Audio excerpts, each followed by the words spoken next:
ஆண்டவரும் உலக இரட்சகருமாகிய இயேசு கிறிஸ்துவின் பரிசுத்தமுள்ள நாமத்திற்கு துதிகன மகிமை உண்டாவதாக. உங்கள் அனைவரையும் அன்புடன் வாழ்த்தி வரவேற்றுக் கொள்கின்றேன். கர்த்தர் உங்களை ஆசீர்வதிப்பாராக.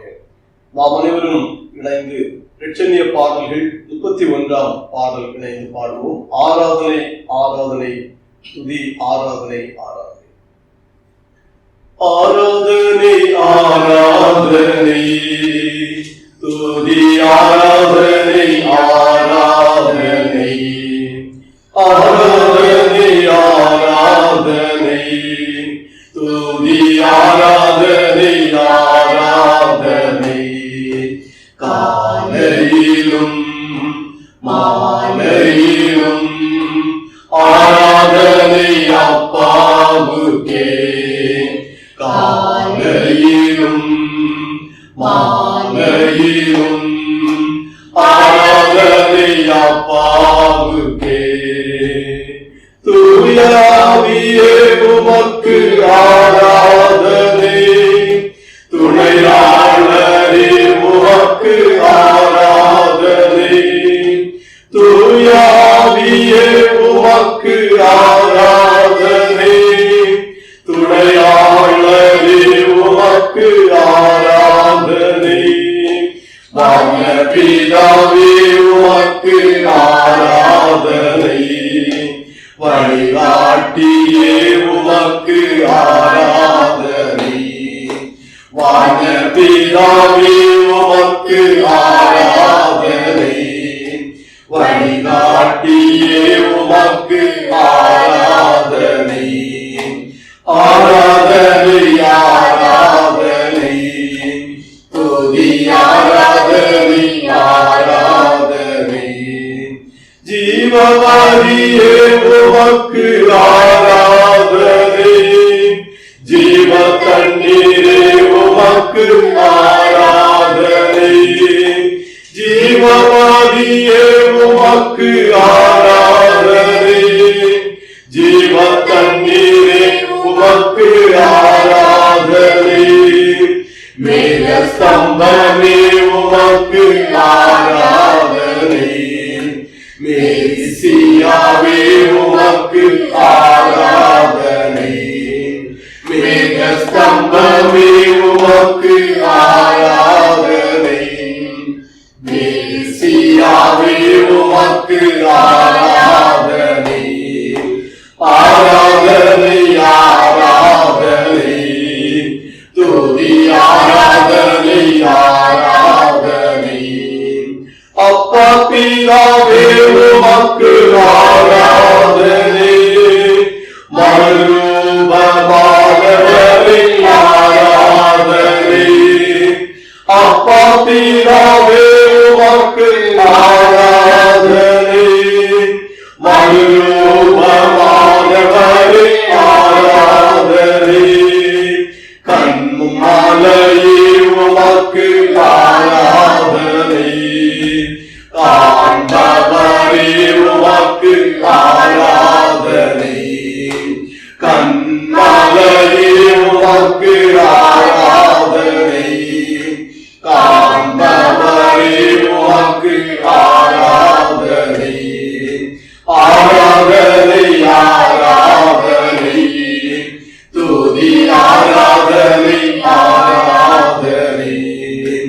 ஆராதனை ஆராதனை துதி ஆராதனை ஆராதனை.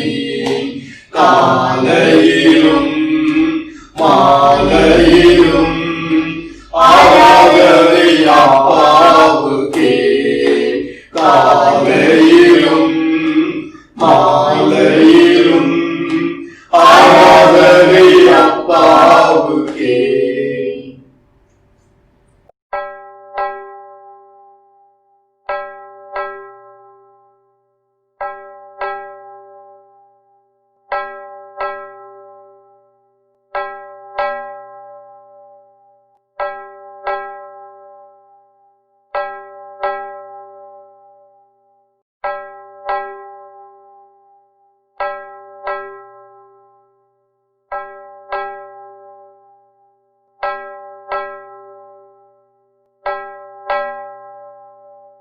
ஜெபம் செய்வோம். சேனைகளின் பாரன் யெகோவா, பரிசுத்த பரிசுத்த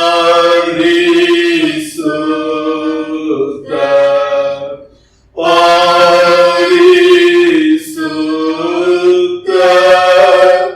ஆமென். திருமகிமாய்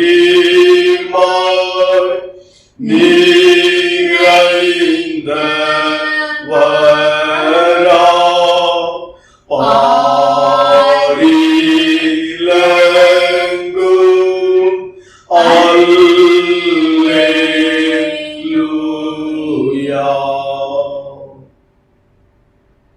பரிசுத்தராகிய எங்கள் பரலோக பிதாவே, இந்த மகிழ்ச்சியான ஆராதனை நேரத்தில் நாங்கள் உம்மை நன்றியுடன் ஸ்தோத்திரிக்கின்றோம். சென்ற நாட்கள் முழுவதும் எங்கள் அனைவரையும் சுகபலனோடு கூட கர்த்தர் பாதுகாத்து நடத்தினதற்காக நன்றி செலுத்துகின்றோம். இந்த பரிசுத்த ஆராதனையிலே பங்கேற்கின்ற ஒவ்வொருவரையும் கர்த்தர் ஆசீர்வதிப்பீராக. உம்முடைய திருப்பெயர் மாட்சிமைக்கென்று நாங்கள் இந்த ஆராதனையிலே பாடுகின்ற பாடல்கள், வாசித்து தியானிக்கின்ற திருமறை பகுதிகள், ஏறெடுக்கின்ற ஜெபம், இவை அனைத்தும் ஒவ்வொருடைய வாழ்வுக்கும் மிகவும் ஆசீர்வாதமாக காணப்படுவதற்கு எங்கள் இயேசு கிறிஸ்து துணை செய்யும்படியாக ஜெபிக்கின்றோம். இந்த ஆராதனை வேளையிலே இயேசுவாகிய உம்முடைய கிருபையையும் உம்முடைய பிரசன்னத்தினையும் ஒவ்வொருவரும் பெற்றுக்கொள்வதற்கு கர்த்தர் அருள் புரிய வேண்டும் என்று நாங்கள் மன்றாடுகின்றோம். நீரே இந்த ஆராதனையை தலைமையேற்று நடத்தி தாரும். எங்களை முற்றிலுமாக தாழ்மைப்படுத்தி உம்முடைய பரிசுத்தமுள்ள கரங்களிலே நாங்கள் ஒப்புக் கொடுக்கின்றோம். எல்லா துதியும் கனமும் மகிமையும் இரட்சகரும் மீட்பருமாகிய இயேசு கிறிஸ்துவுக்கே நாங்கள் செலுத்துகிறோம். கிறிஸ்து இயேசுவின் நாமத்தில் ஜெபிக்கின்றோம். ஜெபத்தை கேட்டருளும் ஜீவனுள்ள நல்ல பிதாவே, ஆமென். கர்த்தரின் திருப்பெயர் மாட்சிமைக்காக நாம் அனைவரும் இணைந்து பாமாலையில் 13ஆம் பாடல் இணைந்து பாடுவோம். பாமாலை 13. நாம் தேவ சன்னிதானத்தில் மகா மகிழ்ச்சியாக வந்தாதி கர்த்தர் அண்டையில் வணக்கம் செய்வோமாக. நாம் தேவ சன்னிதானத்தில் மகா மகிழ்ச்சியாக வந்தாதி கர்த்தர் அண்டையில் வணக்கம் செய்வோமாக.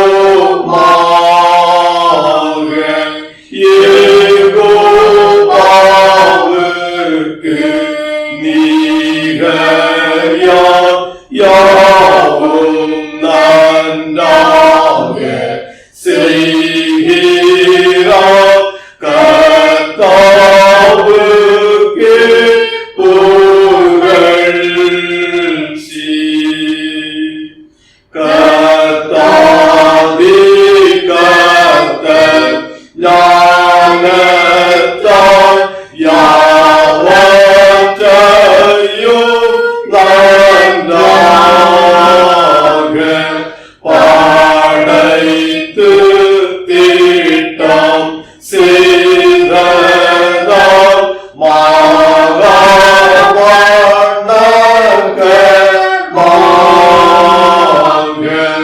வீண்மண் கடல் ஆகாயமும் வீடாமல் தூவி செலுத்தும் கர்த்தாவுக்கு புகழ்ச்சி.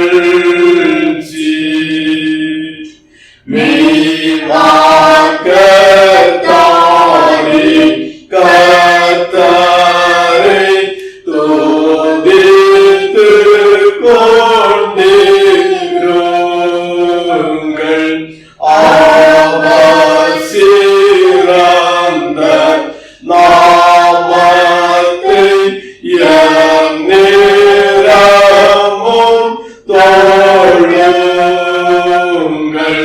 அவர் எல்லாம் படைத்தவர்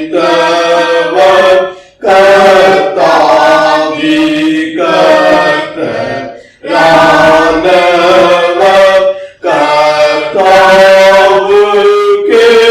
புகழ்ச்சி.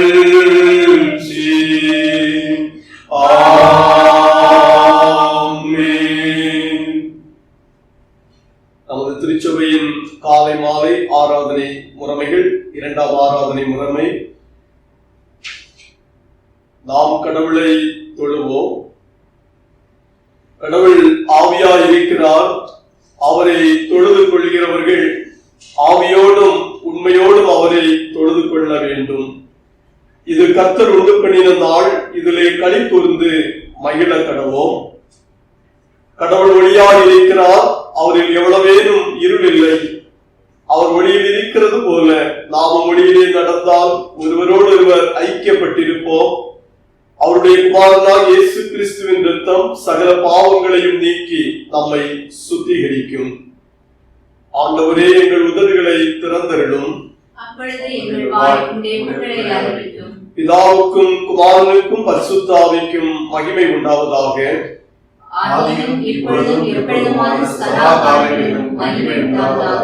ஆமென். திரியேக கடவுளை போற்றுவோம். சேனைகளின் கடவுளாகிய கர்த்தரே, நீர் பரிசுத்தர் பரிசுத்தர் பரிசுத்தர். வானமும் பூமியும் உமது மகிமையால் நிறைந்திருக்கின்றன. உன்னதத்திலே ஓசன்னா. கர்த்தரின் நாமத்தினாலே வந்தவர் வருகிறவரும் ஸ்தோத்திரிக்கப்பட்டவர். உன்னதத்திலே ஓசன்னா. கடவுளே, நீர் பரிசுத்தர். கடவுளே, நீர் பரிசுத்தர். சர்வ வல்லவரே, நீர் பரிசுத்தர். சர்வ வல்லவரே, நீர் பரிசுத்தர். சாவாமை உடையவரே, நீர் பரிசுத்தர். சாவாமை உடையவரே, நீர் பரிசுத்தர். ஆண்டவரே, எங்களுக்காக சிலுவையில் அறையுண்ட எங்கள் மீட்பரே, எங்கள் மேல் கிருபையாயிரும். ஆண்டவரே, எங்களுக்காக சிலுவையில் அறையுண்ட எங்கள் மீட்பரே, எங்கள் மேல் கிருபையாயிரும். பரிசுத்த ஆவியாகிய ஆண்டவரே, எங்கள் மேல் கிருபையாயிரும். பரிசுத்த ஆவியாகிய ஆண்டவரே, எங்கள் மேல் கிருபையாயிரும். ஆண்டவரே, எங்கள் ஜெபங்களையும் ஆராதனையும் ஏற்றுக்கொண்டு எங்கள் மேல் கிருபையாயிரும். ஆண்டவரே, எங்கள் மேல் மனதுருகி எங்கள் மேல் கிருபையாயிரும். நான் எழுந்து என் தகப்பனிடத்திற்கு போய், தகப்பனே, பரத்துக்கு விரோதமாகவும் உமது பார்வையிலும் பாவம் செய்தேன். இனி உம்முடைய மகன் என்று சொல்லுவதற்கு நான் பாத்திரன் அல்ல. உம்முடைய கூலிக்காரரில் ஒருவனாக என்னை வைத்துக் கொள்ளும் என்பேன். கடவுள் ராஜ்யம் சமீபித்திருக்கிறது. மனம் திரும்பி சுவிசேஷத்தில் நம்பிக்கை வையுங்கள். நமது பலவீனங்களுக்காக பரிதவிக்க முடியாத பிரதான ஆசாரியர் நமக்கு இராமல், எல்லாவிடத்திலும் நம்மை போல் சோதிக்கப்பட்டும் பாவமில்லாத பிரதான ஆசாரியரே நமக்கு இருக்கிறார். நாம் அப்படியேட்டு மௌனமாக நம்மை நாமே சோதனை செய்வோம்.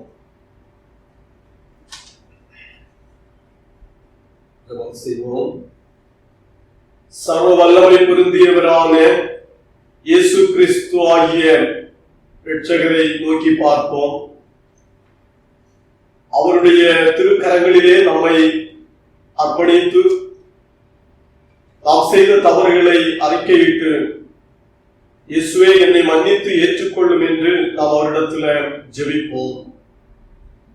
இயேசு கிறிஸ்து சிந்திய பரிசுத்தமுள்ள இரத்தத்தினாலே நம்மை கழுவி தூய்மைப்படுத்தி தூய்மையான நல்ல வாழ்வை நாம் தொடர்ந்து வாழ்வதற்கு கர்த்தர் இரக்கம் செய்வார். அவருடைய இரக்கத்திற்காக நாம் ஜெபிப்போம். நம்முடைய நினைவினாலும் வார்த்தையினாலும் செய்கைகளினாலும் சென்ற தினங்களில் நாம் தவறி இருப்போம் என்றால் இப்போதே நம்மை தாழ்மைப்படுத்தி அவருடைய திருக்கரங்களிலே நம்மை அர்ப்பணிப்போம். மனதுருகுகின்ற ஆண்டவர் நம்மை புறம்பே தள்ள மாட்டார். இயேசு கிறிஸ்து ஒவ்வொருவரையும் அவர் ஏற்றுக்கொண்டு ஆசீர்வதிக்க போதுமானவராக இருக்கிறார். நம்மை அவருடைய கரங்களிலே அர்ப்பணித்த மக்களாக 102வது கீர்த்தனையின் பல்லவி, 1ஆம் சரணம், 4வது சரணம் இணைந்து பாடுவோம். இரங்கும் இரங்கும் கருணை வாரி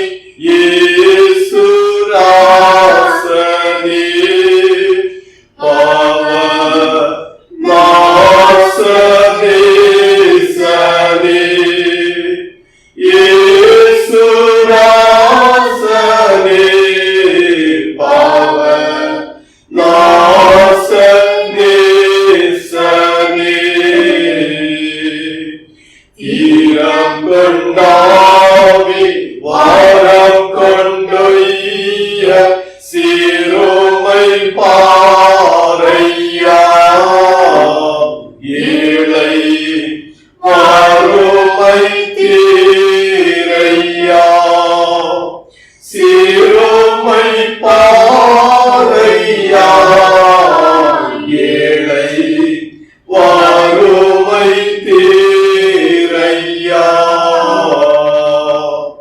இரங்கும் இரங்கும் கருணை வாரி இயேசு ராசனே பவர் நாசனே சனே இயேசு ராசனே பவர் ராசனே சனே. சர்வ வல்லமையும் மிகுந்த இரக்கமுள்ள ஆண்டவர் மன்னிப்பையும் பாவ நிவர்த்தியை நமக்கு கட்டளையிட்டருளி நம்முடைய வாழ்க்கையை நாம் சீர்படுத்துவதற்கான சகல காலத்தையும் நமது தூய ஆவியானவருடைய கிருபையையும் தேற்றுதலையும் தந்திடுவாராக. ஆமென். நம்மை மறுபடியுமாக ஏற்றுக்கொண்டு புதிய வாழ்வை நமக்கு அருளியிருக்கிற இயேசு கிறிஸ்துவுக்கு நாம் நன்றி செலுத்துவோம். இந்த பரிசுத்த ஆராதனையிலே நாம் பங்கேற்கக்கூடிய வாய்ப்பினை நாம் பெற்றிருக்கின்றோம்.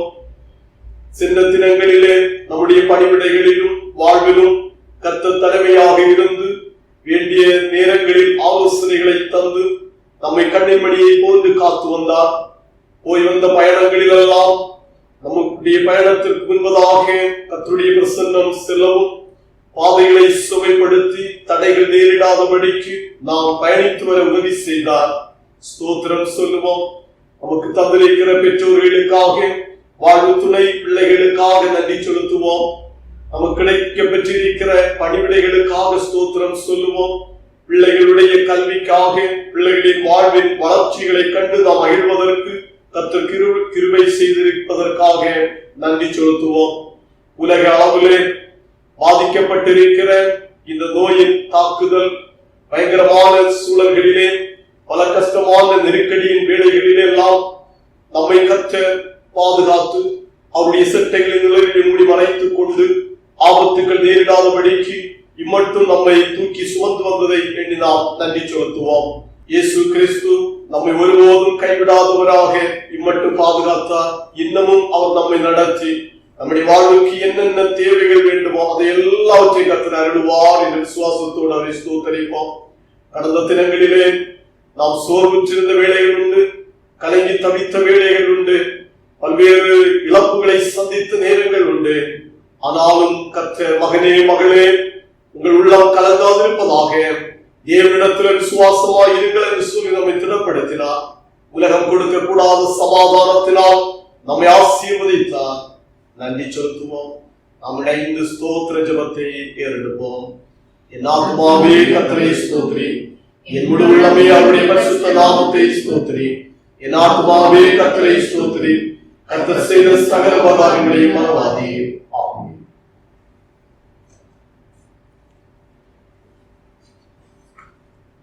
முறைமுறையாக வாசிப்பதற்காக தெரிந்துகொண்ட சங்கீதத்தின் பகுதி 16வது சங்கீதம். 16ஆம் சங்கீதத்தின் வசனங்கள் நாம் அனைவரும் முறைமுறையாக வாசிப்போம். தேவனே, என்னை காப்பாற்றும், உம்மை நம்பி இருக்கிறேன். என் நெஞ்சமே, நீ கர்த்தரை நோக்கி, தேவரீர் என் ஆண்டவராய் இருக்கிறீர். என் செல்வம் உமக்கு வேண்டியதாயிராமல் பூமியில் உள்ள பரிசுத்தவான்களுக்கும் நான் என் முழு பிரியத்தையும் வைத்திருக்கிற மகாத்துமாக்களுக்கும் அது வேண்டியதாய் இருக்கிறது என்று சொன்னாய். அந்நிய தேவனை நாடி பின்பற்றுகிறவர்களுக்கு வேதனைகள் பெருகும். அவர்கள் செலுத்துகிற இரத்தவாத பலிகளை நான் செலுத்த மாட்டேன். அவர்கள் நாமங்களை என் உதடுகளினால் உச்சரிக்கவும் மாட்டேன். கர்த்தர் என் சுதந்திரமும் என் பாத்திரத்தின் பங்குமானவர். என் சுதந்திரத்தை தேவரீர் காப்பாற்றுகிறேன். நேர்த்தியான இடங்களில் எனக்கு பங்கு கிடைத்தது. ஆம், சிறப்பான சுதந்திரம் எனக்கு உண்டு. எனக்கு ஆலோசனை தந்த கர்த்தரை துதிப்பேன். ராப்பாதங்களிலும் என் உள்ளிந்திரியங்கள் என்னை உணர்த்தும். கர்த்தரை எப்பொழுதும் எனக்கு முன்பாக வைத்திருக்கிறேன். அவர் என் வலது பாசத்தில் இருக்கிறபடியால் நான் அசைக்கப்படுவதில்லை. ஆகையால் என் இருதயம் பூரித்தது, என் மகிமை களி கூர்ந்தது. என் மாம்சமும் நம்பிக்கையோடு தங்கி இருக்கும். என் ஆத்துமாவை பாதாளத்தில் விடு, உம்முடைய பரிசுத்தவான் அழிவை காணும்பேன். இறுதி வசனம் இணைந்து படிப்போம். ஜீவ மார்க்கத்தை எனக்கு தெரியப்படுத்துவீர். உம்முடைய சமூகத்தில் பரிபூர்ண ஆனந்தமும் உம்முடைய வலது பார்சத்தில் நித்திய பேரின்பமும் உண்டு. பிதாவுக்கும் குமாரனுக்கும் பரிசுத்த ஆவிக்கும் மகிமை உண்டாவதாக ஆதியிலும் இப்பொழுதும் எப்பொழுதுமாக சதா காலங்களிலும் மகிமை உண்டாவதாக.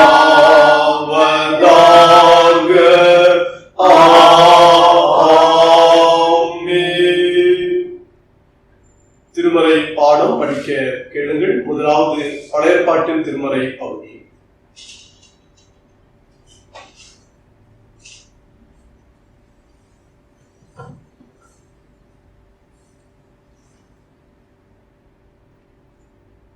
வாசிக்கும்படியான பழைய ஏற்பாட்டின் திருமுறை பாடம் ஆதியாகமம் 13வது அதிகாரம் 1வது வசனம் முதல் 12வது வசனங்கள் முடிய. ஆதியாகமம் 13வது அதிகாரம் 1வது வசனம் முதல் 12வது வசனங்கள் முடிய. ஆபிரகாமும் அவன் மனைவியும் அவனுக்கு உண்டான யாவும் அவனுடனே லோத்தும் எகிப்தை விட்டு தென் திசையில் வந்தார்கள். ஆபிரகாம் மிருக ஜீவன்களும் வெள்ளியும் பொன்னுமான ஆஸ்திகளை உடைய சீமானாயிருந்தான். அவன் தன் பிரயாணங்களிலே தெற்கே இருந்து பெத்தேல் மட்டும், பெத்தேலுக்கும் ஆயிக்கும் நடுவாக தான் முன்பு கூடாரம் போட்டதும் தான் முதல் ஒரு பலிபீடத்தை உண்டாக்குனதுமான ஸ்தலம் மட்டும் போனான். அங்கே ஆபிரகாம் கர்த்தருடைய நாமத்தை தொழுது கொண்டான். ஆபிரகாம் உடனே வந்த லோத்துக்கும் ஆடு மாடுகளும் கூடாரங்களும் இருந்தன. அவர்கள் ஒருமித்து குடியிருக்க அந்த பூமி அவர்களை தாங்கக்கூடாதிருந்தது. அவர்களுடைய ஆஸ்தி மிகுதியாய் இருந்தபடியால் அவர்கள் ஒருமித்து வாசம் பண்ண ஏதுமில்லாமற் போயிற்று. ஆபிரகாமுடைய மந்தை மேய்ப்பருக்கும் லோத்துடைய மந்தை மேய்ப்பருக்கும் வாக்குவாதம் உண்டாயிற்று. அக்காலத்திலே கானானியரும் பெரிசியரும் அத்தேசத்தில் குடியிருந்தார்கள். ஆபிரகாம் லோத்தை நோக்கி, எனக்கும் உனக்கும் என் மேய்ப்பருக்கும் உன் மேய்ப்பருக்கும் வாக்குவாதம் வேண்டாம். நாம் சகோதரர். இந்த தேசமெல்லாம் உனக்கு முன் இருக்கிறது அல்லவா? நீ என்னை விட்டு பிரிந்து போகலாம். நீ இடதுபுறம் போனால் நான் வலதுபுறம் போகிறேன், நீ வலதுபுறம் போனால் நான் இடதுபுறம் போகிறேன் என்றான். அப்பொழுது லோத்து தன் கண்களை ஏறெடுத்து பார்த்து யோர்தான் நதிக்கு அருகான சமபூமி முழுவதும் நீர்வளம் பொருந்தினதாய் இருக்க கண்டான். கர்த்தர் சோதோமையும் கொமோராவையும் அழிக்கும் முன்னே சோவாருக்கு போம் வழி மட்டும் அது கர்த்தருடைய தோட்டத்தை போலவும் எகிப்து தேசத்தை போலவும் இருந்தது. அப்பொழுது லோத்து யோர்தானுக்கு அருகான சமபூமி முழுவதையும் தெரிந்து கொண்டு கிழக்கே பிரயாணம் பட்டு போனான். இப்படி அவர்கள் ஒருவரை ஒருவர் விட்டு பிரிந்தார்கள். ஆபிரகாம் கானான் தேசத்தில் குடியிருந்தான். லோத்து அந்த யோர்தானுக்கு அருகான சமபூமியிலுள்ள பட்டணங்களில் வாசம் பண்ணி சோதோமுக்கு நேரே கூடாரம் போட்டான். பழைய ஏற்பாட்டின் திருமறை பாடம் படித்து முடிந்தது. கர்த்தருக்கு மகிமை உண்டாவதாக.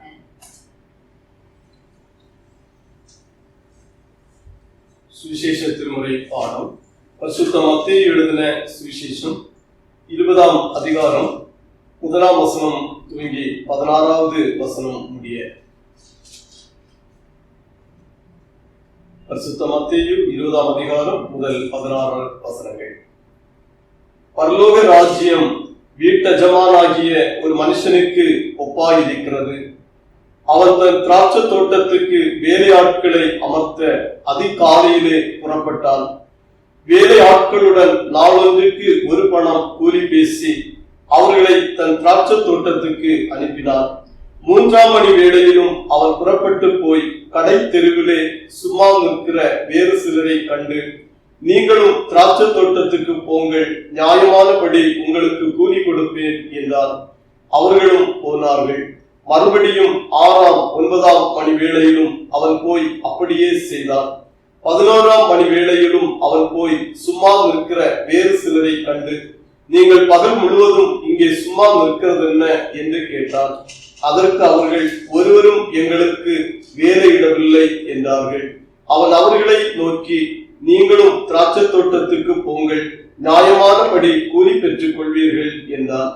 சாயங்காலத்தில் திராட்சை தோட்டத்துக்கு எஜமான் தன் காரியக்காரனை நோக்கி, நீ வேலை ஆட்களை அழைத்து பிந்தி வந்தவர்கள் தொடங்கி முந்தி வந்தவர்கள் வரைக்கும் அவர்களுக்கு கூலி கொடு என்றார். அப்பொழுது 11ஆம் மணி வேளையில் வேலை அமர்த்தப்பட்டவர்கள் வந்து ஆளுக்கு ஒவ்வொரு பணம் வாங்கினார்கள். முந்தி அமர்த்தப்பட்டவர்கள் வந்து தங்களுக்கு அதிக கூலி கிடைக்கும் என்று எண்ணினார்கள். அவர்களும் ஆளுக்கு ஒவ்வொரு பணம் வாங்கினார்கள். வாங்கி கொண்டு வீட்டஜமானை நோக்கி, பிந்தி வந்தவர்களாகிய இவர்கள் 1 மணி நேரம் மாத்திரம் வேலை செய்தார்கள். பகலில் கஷ்டத்தையும் வெயிலின் உஷ்ணத்தையும் சகித்த எங்களுக்கு இவர்களை சமமாக்கினீரே என்று முறுமுறுத்தார்கள். அவர்களில் ஒருவனுக்கு அவன் பிரதித்திரமாக, சிநேகிதனே, நான் உனக்கு அநியாயம் செய்யவில்லை. நீ என்னிடத்தில் ஒரு பணத்துக்கு சம்மதிக்கவில்லையா? உன்னுடையதை நீ வாங்கி கொண்டு போ. உனக்கு கொடுத்தது போல பிந்தி வந்தவனாகி இவனுக்கும் கொடுப்பது என்னுடைய இஷ்டம். என்னுடையதை என் இஷ்டப்படி செய்ய எனக்கு அதிகாரம் இல்லையா? நான் தயாளனாய் இருக்கிறபடியால் நீ வன்கண்ணனாய் இருக்கலாமா என்றார். இவ்விதமாக பிந்தினோர் முந்தினோராயும் முந்தினோர் பிந்தினோராயும் இருப்பார்கள். அழைக்கப்பட்டவர்கள் அநேகர், தெரிந்து கொள்ளப்பட்டவர்களோ சிலர் என்றார். திருமறை பகுதிகள் படித்து நிறைவேற்றது. கிறிஸ்துவுக்கே மகிமை உண்டாவதாக. நாம் ஜெபிப்போம்.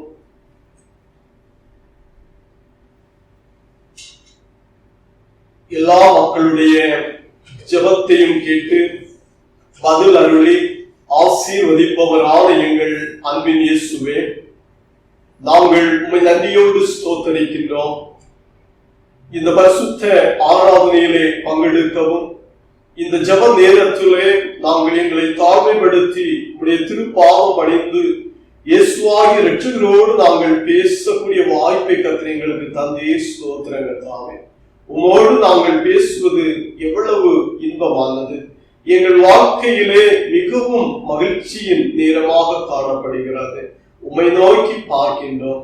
உம்முடைய நடத்துதலுக்காக, உம்முடைய பாதுகாப்பிற்காக, நீர் தருகின்ற சமாதானத்தை பெற்றுக் கொள்வதற்காக, உம்முடைய இரக்கத்திற்காக ஆண்டவரே நாங்கள் உம்மை நோக்கி பார்க்கின்றோம். இறங்குகின்ற ஆண்டவர், மனதிருக்கமுள்ள கர்த்தர், இப்போது உம்மை நோக்கி பார்த்து ஜெபித்துக் கொண்டிருக்கிற சின்ன பிள்ளைகள், வாலிப பிள்ளைகள், குடும்பத்தின் பெற்றோராக இருப்பவர்கள் ஒவ்வொருவரையும் கர்த்தர் கண்ணோக்கி பார். எல்லாருடைய ஜெபத்திற்கு ஆண்டவர் நல்ல பதிலை அருளி இன்றைக்கு ஆசீர்வதிக்கு நம்முடைய கிருபைக்காக நன்றி செலுத்துகிறோம். குடும்பமாக இல்லங்களிலே அமர்ந்து ஆராதனையிலே பங்கெடுத்து ஜெபித்துக் கொண்டிருக்கிற ஒவ்வொருவரையும் கண்ணோக்கி பார். தங்கள் பணிவிடை ஆற்றுகின்ற கம்பெனிகளிலே, தங்கள் அறைகளிலே அமர்ந்து ஆராதனை செய்து இந்த ஜெபத்திலே பங்கெடுத்து கொண்டிருக்கிற ஒவ்வொருவரையும் கண்ணோக்கி பார். இயேசுவே, இந்த மக்களுக்காக இறங்குவீராக. தங்கள் உள்ளங்களை ஊற்றி ஜெபித்துக் கொண்டிருக்கிறார்கள். உள்ளங்களின் வேதனைகளும் இடத்துல சொல்லுகிறார்கள், தேவைகளை சொல்லுகிறார்கள், கர்த்தருடைய ஆசீர்வாதத்தை சொல்லுகிறார்கள். உலக மக்களுக்காக ஜெபித்துக் கொண்டிருக்கிறார்கள். இயேசுவே, நீர் எல்லாருடைய ஜெபத்திற்கும் நல்ல பதில்களை கர்த்தர் அருளி ஆசீர்வதிக்கினுடைய தேவனுக்காக நன்றி செலுத்துகிறோம். நல்ல பணி வாய்ப்புகளை தொடர்ந்து உடைய மக்களுக்கு தாரும். இயேசுவே, நீர் இரக்கம் மட்டும் காண்பித்தீர் ஆண்டவரே. இந்த பயங்கர சூழல்களிலும் இயேசுவாகிய இரட்சகர் ஒவ்வொருவரையும் பலப்படுத்தி வேலை வாய்ப்புகளை தந்து நடத்தி வருகின்ற கிருபைக்காக நன்றி. இன்னமும் ஒவ்வொருவருக்கும் நல்ல பணிவிடைகளை ஆற்றுவதற்கும் வாய்ப்புகளை தந்து, நல்ல பலன் தந்து, வேலைக்கு வேண்டிய நல்ல வருவாய்களை தந்து கர்த்தர் ஆசீர்வதிப்பீராக ஆண்டவரே. வேலை இடங்களிலே எந்த எந்த கஷ்ட சூழல்களும் அணுகாதபடிக்கு, நெருக்கங்கள் வராதபடிக்கு கர்த்தர் காத்துக்கொள்ள வேண்டும் என்று ஜெபிக்கின்றோம். ஒவ்வொருடைய ஆசீர்வதி எந்தெந்த இடங்களில வேலைக்காக போகின்றார்களோ அந்தந்த இடங்களில் எல்லாம் மிகவும் மகிழ்ச்சியோடு மிகவும் ஆசீர்வதிக்கப்பட்ட மக்களாக பணிவிடையாற்றி உயர்வை காணட்டும். இந்நாட்களில சிலர் வேலையை இழந்திருக்கிறார்கள். அந்த மக்களுக்காக உடத்திலே நாங்கள் ஒப்பு கொடுத்து ஜெபிக்கிறோம். கர்த்தாவே, வேலை வாய்ப்புகளை இழந்து கஷ்டத்தோடு இருக்கிற மக்களுக்காக கர்த்தர் இறங்குவீராக ஆண்டவரே.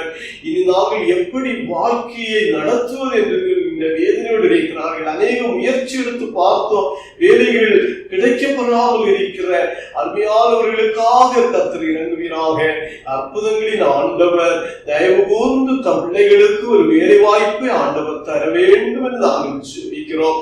அனைவரையும் ஆசீர்வதியும். குடும்ப மக்களாக இருப்பவர்கள், தனிநபர்களாக தேசத்தில் வந்திருப்பவர்களுக்கும் மனமகிழ்ச்சியின் வாழ்வை கர்த்தர் அருள்வீராக இருந்தாலும் ஜெபிக்கிறோம். அன்பின் எங்கள் திருச்சபையின் ஒவ்வொரு பிள்ளைகளுக்காக ஜெபிக்கிறோம். உம்முடைய கரங்களில் அன்பு பிள்ளைகளை நாங்கள் தந்து மன்றாடுகின்றோம். குழந்தைகள் உண்டு கர்த்தாவே, பச்சிளம் குழந்தைகளை கர்த்தர் கண்ணோக்கி பார். குழந்தைகளின் மீது இயேசு ஆசீர்வதிக்கின்ற கரம் இருக்கட்டும். விசேஷித்தோடைய பலனை அன்பு பிள்ளைகளுக்கு ஆண்டவர் தருவீராக. ஸ்கூலிலே படிக்கின்ற அருமையான சின்ன பிள்ளைகளை கர்த்தர் ஆசீர்வதியும். அந்த பிள்ளைகளுக்கு வேண்டிய நல்ல ஞான வரங்களை ஆண்டவர் தாரும். பிள்ளைகள் நன்றாக கற்று வருகின்ற பிள்ளைகளாக இம்மட்டும் காணப்பட கர்த்தர் கிருபை செய்து இன்னும் கல்வியில நல்ல தேர்ச்சிகளை தந்து பிள்ளைகளை உயர்த்துவீராக ஆண்டவரே. உம்முடைய வசனங்கள் படிக்கின்ற பிள்ளைகள், அந்த பிள்ளைகள் ஆன்மீகத்திலும் வளர கர்த்தர் கிருபை செய்வதற்காக ஸ்தோத்திரம். அந்த பிள்ளைகள் ஆன்மீக நிலைகளிலே பிள்ளைகள் வசனங்கள் கற்று ஆண்டவரே வளர்ந்து வரட்டும் என்று நாங்கள் மன்றாடுகின்றோம். காலேஜிலே படிக்கின்ற அந்த பிள்ளைகளுக்காக ஜெபிக்கிறோம். காலேஜில் உள்ள செமஸ்டர் எக்ஸாமுக்கெல்லாம் நல்ல முறையில் எழுதி நல்ல மார்க்கோடு பிள்ளைகள் வெற்றி வெற்றி மகிமைப்படுத்தட்டும். ஆசீர்வதியும் காத்துக்கொள்ளும். எங்கள் சபை குடும்பத்தில் இருந்து தூர தேசம் சென்று படிக்கின்ற பிள்ளைகள் உண்டு. அந்த பிள்ளைகளையும் உங்களுடைய கரங்களில் தருகிறோம். அவர்களுடைய கல்வி பிள்ளைகள் நல்ல முறையில் தொடர கிருபிச்சுகிறாக. அங்குள்ள வாழ்வு சூழல்களிலே கர்த்தர் கூட இருந்து ஆண்டவரே பிள்ளைகளை பாதுகாத்து நடத்த வேண்டும் என்று நாங்கள் மன்றாடுகின்றோம். எங்கள் சபை குடும்பத்தின் பிள்ளைகளாக இந்தியா தேசத்தில் படிக்கின்றவர்கள் உண்டு. அருமையான அங்கு படிக்கின்ற பிள்ளைகள் அனைவரையும் கண்ணோக்கி பாருங்க. ஆசீர்வதியும். நல்ல வாழ்வை ஒவ்வொருவருக்கு தான் நாங்கள் வாழ்கின்ற இந்த ரசல்கேமா எமிரேட்ஸை இயேசுவின் கரம் தொடட்டும். எமிரேட்ஸில் உள்ள ஆண்டவரே எல்லா பலவீன காரியங்களும் முற்றிலும் மாற்றப்பட கர்த்தர் இறங்க வேண்டும் என்று சொல்லிக்கிறோம். யுஏஇனுடைய மற்ற எல்லா எமிரேட்ஸையும் கர்த்தர் ஆசீர்வதியும். கர்த்தாவே காத்துக்கொள்ளும். உலகில் உள்ள எல்லா நாடுகளையும் இயேசுவே இறங்கி இந்த நோயின் தாக்குதலிருந்து விடுவித்து மக்களை எந்த ஆபத்திற்கும் கர்த்தர் ஒப்பு கொடுக்காமல் தொடர்ந்து காத்துக் கொள்வீராக. இந்தியா தேசத்தின் எல்லா மக்களையும் கர்த்தர் பொறுப்படுத்திக் கொள்ளும். ஒவ்வொருவரையும் சுகரம் தொடட்டும். விலகினப்பட்ட மக்களுக்கு நல்ல சுகம் தாரும். வல்லமையின் ஆண்டவரே உடைய வல்லமையை பொழிந்து மருத்துவமனைகளிலும் இல்லங்களிலும் நோயினால் பாதிக்கப்பட்டு வேதனையுற்றிருக்கிற மக்களுக்கு இயேசுவினுடைய பலப்படுத்துகின்ற கரத்தை வைத்து பரிபூர்ண சுகத்தை ஆண்டவர் தர வேண்டும் என்று சொல்லியிருக்கின்றோம். கர்த்தாவே, உலக அளவில் இருக்கிற எல்லா டிபார்ட்மெண்டில் உள்ள அதிகாரிகளுடைய பொறுப்புகளை அவர்கள் நிர்வகிப்பதற்கான பலன் இறைஞானம் தாரும். எல்லா பணியாளர்களும் ஆண்டவரே உம்மால் பலப்படுத்தப்படட்டும். கர்த்தாவே, ஆசீர்வாதத்தோடு காத்துக் கொள்வீராக. ஆண்டவரே, அன்பின் கர்த்தாவே, இந்த நாட்களிலே அநேக தேவைகளோடு அநேக கஷ்டங்களோடு பல்வேறு நெருக்கமான வாழ்வு சூழல்களோடு இருக்கிற மக்களை அந்த தடுமாற்றத்தில் வாழ்வது விடுதலையாக்கி நல்ல இயல்பின் வாழ்வுக்கு திரும்புவதற்கு கிருபை செய்வீராக. ஆண்டவர் ஆசீர்வதியும் காத்துக்கொள்ளும். கண்ணீர் கவலைகள் மாற்றுவீராக. ஆண்டவரே, இந்த நாட்களிலே கர்த்தாவே எங்கள் திருச்சபைக்காக நாங்கள் ஜெபிக்கிறோம். இந்த தேசத்திலே கடந்த வருஷங்களில் நாங்கள் ஆராதிக்க சபையிலே ஒன்று கூடி மகிமைப்படுத்த சபை ஊழியங்களிலே பங்கேற்க கிருபை செய்த கர்த்தர் மறுபடியும் கர்த்தர் எங்களுக்கு விரைவிலே அதுக்கான வாய்ப்புகளை தொடர்ந்து தர வேண்டும் என்று சொல்லிக்கிறோம். மன்னர்கள் அவருடைய பணிவிடைகள் பொறுப்புகள் எல்லாவற்றையும் அவர் நிர்வகிப்பதற்கான கிருபைகளை தொடர்ந்து தந்து ஆசீர்வதிப்பீராக. ஆண்டவரே, அந்த கர்த்தரை மட்டும் எங்களுக்காக இறங்கி செய்த எல்லா உதவிகளுக்காக ஸ்தோத்திரம். நாட்களிலே கர்த்தாவே இந்திய நாட்டிற்கு பயணம் செல்பவர்கள், அங்கிருந்து இந்த தேசத்திற்கு வேலைக்காக வருபவர்கள், இன்னும் பிற நாடுகளுக்கு செல்ல காத்து கொண்டிருக்கிற மக்கள், பயண காரியங்கள் ஆண்டவரை இயல்பு நிலைக்கு திரும்புவதற்கோ, மக்கள் பயணித்து தங்கள் காரியங்களை நிறைவேற்றுவதற்கும் கர்த்தர் கிருபை செய்ய வேண்டும் என்று நாங்கள் மன்றாடுகின்றோம். கர்த்தர் எங்களுக்கு செய்த எல்லா உங்களுக்காக ஸ்தோத்திரம். கர்த்தாவே உம்முடைய கரங்களிலே எங்களை தாழ்மைப்படுத்தி அர்ப்பணிக்கின்றோம். இயேசு இரட்சகரின் பரிசுத்தமுள்ள நாமத்தில் ஜெபிக்கிறோம். ஜெபத்தை கேட்டருளும் ஜீவனுள்ள நல்ல பிதாவே, ஆமென். இயேசு கிறிஸ்து நமக்கு கற்றுத்தந்த ஜெபத்தை அனைவரும் இணைந்து ஏறெடுப்போம்.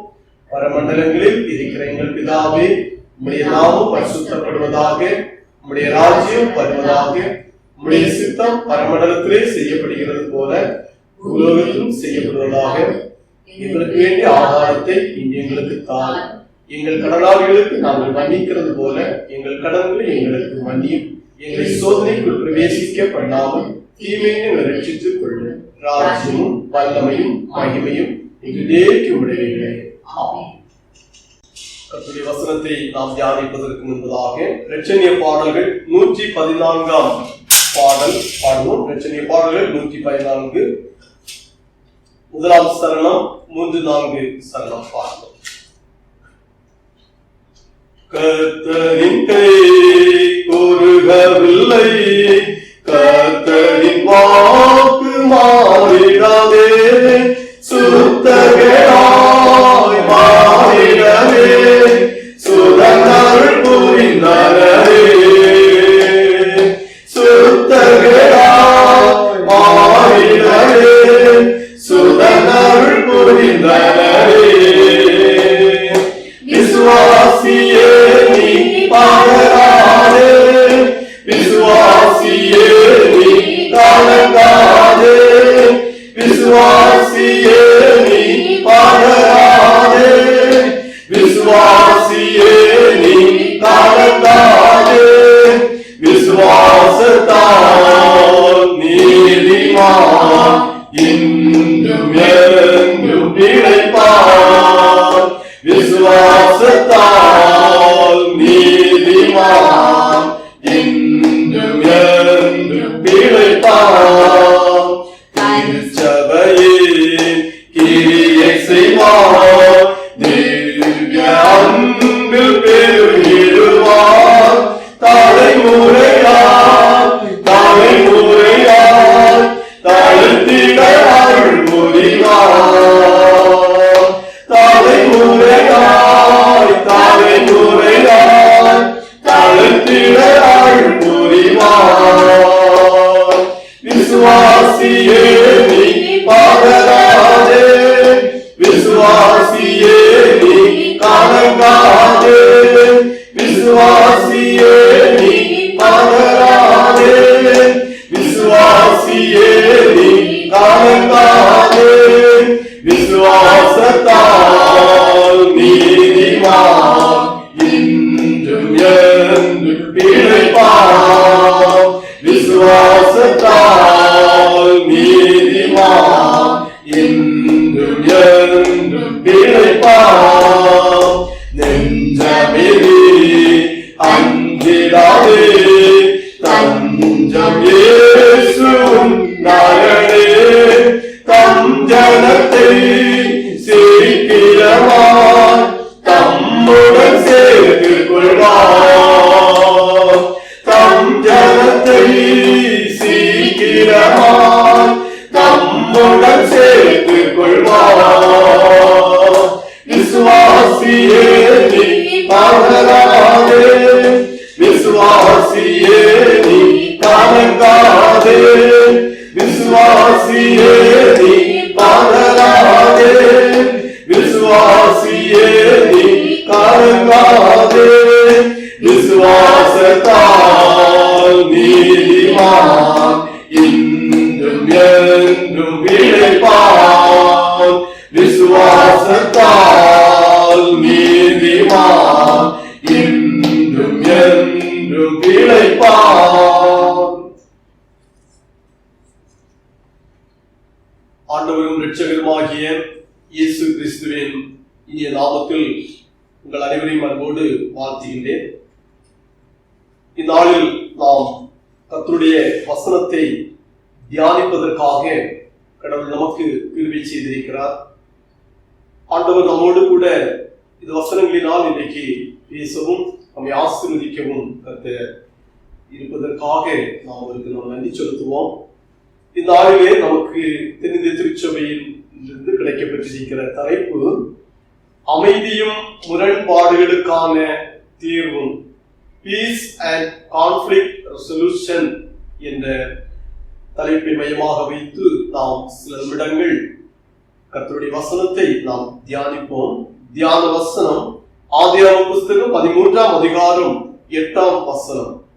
ஆபிரகாம் லோத்தை நோக்கி, எனக்கும் உனக்கும் என் மேய்ப்பருக்கும் உன் மேய்ப்பருக்கும் வாக்குவாதம் வேண்டாம், நாம் சகோதரர். So Abraham said to Lot, let's not have any quarreling between you and me, or between your herdsman and mine, for we are brothers. ஜெபிப்போம். அன்பு நிறைந்தவரான எங்கள் இயேசுவே, ஜீவனுள்ள திருவசனத்தை நாங்கள் தியானிக்கின்றோம். எங்களுடன் இயேசுவே நீர் பேசுவீராக. வசனத்தினால் ஒவ்வொருவரும் புது வாழ்வை பெற்றுக் கொள்வதற்கு கர்த்தர் அருள் புரிய வேண்டும் என்று இயேசு கிறிஸ்துவின் பரிசுத்த நாமத்தில் ஜெபிக்கின்றோம் பிதாவே. அமைதியும் முரண்பாடுகளுக்கான தீர்வும், அமைதியின் வாழ்வு அல்லது சமாதானத்தின் வாழ்வு என்றும் நாம் சொல்லலாம். அமைதியின் வாழ்வை அனைவரும் விரும்புவோம். உலகமே அமைதியின் வாழ்வுக்காக விருப்பத்தோடு இருக்கிறது. எப்போதும் உலகத்தில் இருந்தும் எல்லா இடங்களிலிருந்தும் அமைதியின் செய்திகள், சமாதானம் சார்ந்த செய்திகள் கிடைக்கப்பெற வேண்டும் என்று ஒவ்வொருவரும் விருப்பத்தோடு தினமும் வாழ்கின்றோம். நம்முடைய வாழ்க்கையிலே கூட நாம் அமைதிக்காக வாஞ்சிக்கின்ற மக்களாக, சமாதானத்திற்காக விருப்பத்தோடு இருக்கிற மக்களாக நாம் காணப்படுகிறோம். நம்முடைய உள்ளத்திலே சமாதானம் இல்லை என்று சொன்னால், நம்முடைய இல்லத்தில் சமாதானம் இல்லை என்று சொன்னால், வாழும் இடங்களில் சமாதானம் இல்லை என்று சொன்னால், அந்த வாழ்வில் மிகவும் ஒரு வேதனை நிறைந்ததாக காணப்படுகிறது. ஆகவே சமாதானம் என்பது மிகவும் அவசியமான ஒன்றாக நாம் பார்க்கின்றோம். சில நேரங்களில் வாழ்வில் முரண்பாடுகள் அல்லது பிரிவினைகள் வருகின்ற வேளையில் அதனை மேற்கொள்ள நாம் அழைக்கப்படுகிறோம். பிரிவினைகள், முரண்பாடுகள் வருகின்ற வேளையில் அந்த இடத்தில் ஒரு அமைதியற்ற நிலை ஏற்படுகிறது. அப்படி வருகின்ற வேளையில் அங்கு ஒரு அமைதியின் சூழலை உருவாக்க வேண்டும், ஒரு சமாதானத்தை அங்கு ஏற்படுத்த வேண்டும். ஆகவே அந்த சமாதானத்தை ஏற்படுத்தி ஒரு நல்ல வாழ்வுக்கு, ஒரு சுமூகமான வாழ்வுக்கு நாம் செல்வது மிகவும் அவசியமானதும் ஆசீர்வாதமானதாக காணப்படுகிறது. அதனை நம்முடைய அருளாளர் இயேசு கிறிஸ்து விரும்புகின்றார். ஆகவே தான் இயேசு கிறிஸ்து சொல்லுகின்ற வேளையில், சமாதானத்தை உங்களுக்கு வைத்து போகிறேன், என்னுடைய சமாதானத்தையே உங்களுக்கு கொடுக்கிறேன், உலகம் கொடுக்க பிரகாரமாக நான் உங்களுக்கு கொடுக்கிறதில்லை, உங்கள் உள்ளம் கலங்காமலும் பயப்படாமலும் இருப்பதாக இயேசு கிறிஸ்து சொல்கிறார். ஆகவே அதனால் இயேசு கிறிஸ்து சமாதானத்தை மக்களுக்கு அருளுகின்றவராக இருக்கிறார். இந்த பீஸ் என்ற அந்த ஆங்கில வார்த்தையினுடைய அர்த்தத்தை நாம் பார்க்கின்ற வேளையில், அல்லது அமைதி என்று சொல்லி இந்த வார்த்தை அர்த்தத்தை பார்க்கின்ற வேளையில், ஃப்ரீடம் ஃப்ரம் டிஸ்டர்பன்ஸ் என்று நாம் பார்க்கின்றோம். A state of tranquility, quiet and harmony என்கின்ற பொருள் மீனிங்கை அந்த வார்த்தை நமக்கு தருகின்றது. அதனுடைய எபிரேய வார்த்தையை பார்க்கும் பொழுது ஷாலோம் என்று அழைக்கின்றோம். கிரேக்க வார்த்தையை பார்க்கும் பொழுது எய்ரனே என்ற வார்த்தையை அழைக்கின்றோம். அதனுடைய அர்த்தங்களாக பார்க்கின்ற வேளையில் completeness, success, fulfilment, wholeness, harmony, security and wellbeing போன்ற அர்த்தங்களை இந்த வார்த்தைகள் நமக்கு தருகின்றது. ஆக இப்படிப்பட்டதான ஒரு நல்ல வாழ்வு சூழல்கள், முழுமையான சூழல், வெற்றியான சூழல், இவையெல்லாம் இந்த அமைதி அது பீஸ் என்ற வார்த்தைக்கு உள்ளாக காணப்படுகின்ற அநேக வார்த்தைகள். ஒருவருடைய வாழ்விலே ஒரு வெற்றி, ஒரு முழுமைத்தன்மை, ஒரு நல்ல ஒரு வாழ்வு இவையெல்லாம் காணப்படும். ஆனால் சில நேரங்களில் முரண்பாடுகள், கான்ஃபிளிக்ட் வருகின்ற வேளையில் இவையெல்லாம் மாறிவிடுகிறது. ஆக இதிலிருந்து ஒருவர் வெளியே வருவதற்கு, இப்படிப்பட்ட சூழலிலிருந்து அமைதியை பெற்றுக் கொள்வதற்கு நாம் என்ன செய்ய முடியும் என்பதை இந்த நாளிலே நாம் படித்த பழைய ஏற்பாட்டு திருமறை பகுதி, இன்னும் சுவிசேஷ பகுதிகள், இன்னும் அப்போஸ்தலர் 6ஆம் அதிகாரம் 1ஆம் வசனம் 6ஆம் வசனம், இந்த திருமறை பகுதிகள் நமக்கு அமைதியற்ற சூழல்களிலிருந்து எப்படி அமைதியை பெற்றுக் கொள்வது, அதற்கு என்ன செய்யலாம் என்று இந்த பகுதிகள் நமக்கு கற்றுத் தருகிறது. அவற்றை நாம் தொடர்ந்து தியானிக்கும் பொழுது நிச்சயமாக நம்முடைய வாழ்க்கையில் அது மிகவும் பிரயோஜனமாக, ஆசீர்வாதமாக காணும். முதலாவதாக, இசைந்த வாழ்வினால் அமைதி காணப்படுகிறது. இசைந்த வாழ்வு அல்லது இணைந்த வாழ்வினால் அமைதி காணப்படுகிறது. நாம் வாசித்த ஆதியாகம புஸ்தகம் 13ஆம் அதிகாரத்தில் நாம் பார்க்கின்றோம். அதில் 1வது வசனம், ஆதியாகம புஸ்தகம் 13ஆம் அதிகாரம் 1வது வசனம், ஆபிரகாமும் அவன் மனைவியும் அவனுக்கு உண்டான யாவும் அவருடனே லோத்தும் எகிப்தை விட்டு தென் திசையில் வந்தார்கள். Then Abraham went up from Egypt, he and his wife and all that he had, and Lot with him to the south. ஆபிரகாமோடு அவன் மனைவியும் அவனுக்கு உண்டான அனைத்தும் அவர்களோடு கூட லோத்தும் எகிப்தை விட்டு தென் திசையிலே செல்கிறார்கள். இங்கு ஒரு இசைந்த வாழ்வினை நாம் பார்க்க முடிகிறது. இசைந்த வாழ்வினால் அவர்கள் சமாதானத்துடனும் வாழ்கின்றார்கள். இங்கு ஆபிரகாம், அவருடைய மனைவி, உண்டான அனைத்தும், லோத் ஆக இணைந்த ஒரு வாழ்வு சூழலை பார்க்கிறோம். சங்கீத புஸ்தகம் 133ஆம் சங்கீதம் 1வது வசனத்தில் நாம் பார்க்கும் பொழுது, இதோ சகோதரர்கள் ஒருமித்து வாசம் பண்ணுகிறது, எத்தனை நன்மையும் எத்தனை இன்பமானது என்று சொல்லி அந்த சங்கீதத்தின் வசனங்கள் சொல்கிறார். அது ஒருமித்த வாழ்விலே, ஒருமித்த மனநிலையோடு கூட வாழ்கின்ற வேளைகளில், ஒருமித்த சிந்தனையோடு கூட வாழ்கின்ற இடங்களில் ஒரு அமைதியின் சூழல் அந்த இடத்தில் காணப்படுகிறது. அமைதி வருகின்ற வேளையில் அங்கு ஒரு மகிழ்ச்சியின் ஒரு சூழல் காணப்படுகிறது. அங்கு பிரச்சனைகள் என்பதே இல்லை. ஏனென்றால் அங்கு இருக்கின்ற அத்தனை பேருடைய கருத்துகளும் ஒன்றை போன்றதாக, அனைவருடைய விருப்பங்களும் ஒன்றாக, அனைவருடைய எண்ணத்தின் நினைவுகள் எல்லாம் ஒன்றாக காணப்படுகிறது. ஆகவே அங்கு பிரிவினைகள் என்பது இல்லை. அங்கு ஒரு அமைதியின் சூழல், ஒரு சமாதானத்தின் ஒரு வாழ்வு காணப்படுகிறதை நாம் திருமறையிலே காண்கிறோம். ஆதியாகம புஸ்தகம் 12ஆம் அதிகாரத்தில், அதற்கு முந்தின 11ஆம் அதிகாரத்திற்கு பார்க்கின்ற வேளையிலே, இங்க ஆபிரகாமுடைய தகப்பனாராகிய தேராகு, அவருடைய பிள்ளைகளாக ஆபிரகாம், நாகோர், ஆரான் என்பவர்கள் காணப்படுகின்றார்கள். இங்கு இவர்களிலே ஆரானுடைய மகனாக இங்கு லோத்து காணப்படுகின்றார். இங்கு ஆரான் தன் ஜென்ம பூமியாகிய ஊர் என்கிற கல்தேயர் தேச பட்டணத்தில் தன் தகப்பனுடைய தேராகு மரிக்கு முன்னே ஆபிரகாம் மரித்தார். இந்த ஆரான் என்பவர் மரித்து போகிறார். ஆகவே இவர்கள், இந்த தேராகு தன்னுடைய குமாரனாகிய ஆபிரகாமோடும் ஆரானுடைய குமாரனாகிய லோத்துவுடனும் தன்னுடைய மருமகனாகிய சாராவோடு கூட அவர்கள் ஊர் என்கிற கல்தேய தேசத்திலிருந்து கானான் தேசத்திற்கு புறப்பட்டு செல்கின்றார்கள். இவர்கள் கானான் தேசத்திற்கு புறப்பட்டு சென்று அங்கு கானான் தேசத்திலே இவர்கள் வாழ்ந்து கொண்டு இருக்கிற வேளையில் பயங்கரமான பஞ்சம் நேரிடுகிறது. அந்த 12ஆம் அதிகாரம் 10வது வசனத்திலே பார்க்கிறோம். பஞ்சம் கொடிதாக இருக்கிறது. பஞ்சம் கொடிதாக இருக்கிறதுனாலே அங்கிருந்து அவர்கள் எகிப்துக்கு கடந்து செல்கின்றார்கள். எகிப்தினுடைய மன்னனுடைய பார்வையிலே வைக்கப்பட்டிருக்கிறார்கள். மீண்டும் எகிப்து மன்னன் அவர்களை எகிப்திலிருந்து அனுப்பிவிடுகிறார்.